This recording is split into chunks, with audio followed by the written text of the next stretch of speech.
कोटदू के इलाका मौजा परिहार गरबी में दरियाई कटाव जारी है। दरियाई सिंध में पानी की सतह बुलंद होने से आहिस्ता आहिस्ता पानी की सतह बुलंद हो रही है। 2010 के बाद कई एकड़ ज़मीन और 2 से ज़्यादा घर और बस्तियां दरियाई कटाव की नज़र हो चुकी हैं। सुपर बंद ना होने की वजह से दरियाई कटाव हो रहा है। हुकूमत की तरफ से कोई इक़दाम नहीं किए गए और ना ही पत्थर डाला गया है।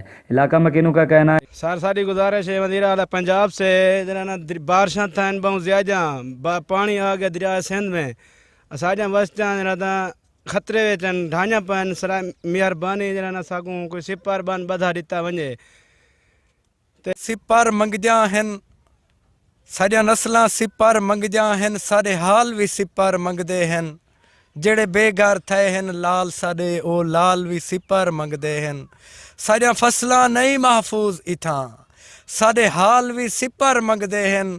ਅਸਾਂ ਮੁਸਤਰ ਬੇਟ ਦੇ ਲੋਗ ਹਿੱਸੇ साढ़े बाल भी सिपर मंगते हैं कि हमारी ज़मीन दरियाबोर्द हो चुकी है।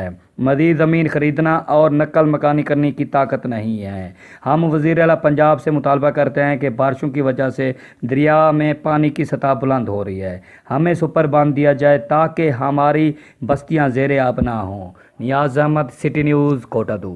हम लाते हैं टॉप न्यूज़, आपके फेवरेट टॉक शोज और अनलिमिटेड एंटरटेनमेंट सिर्फ यूट्यूब पर। अगर आपने अभी तक हमारा चैनल सब्सक्राइब नहीं किया तो अभी सब्सक्राइब करें और बेल आइकॉन को क्लिक करके हमारी लेटेस्ट वीडियोस के बारे में अपडेट जानें।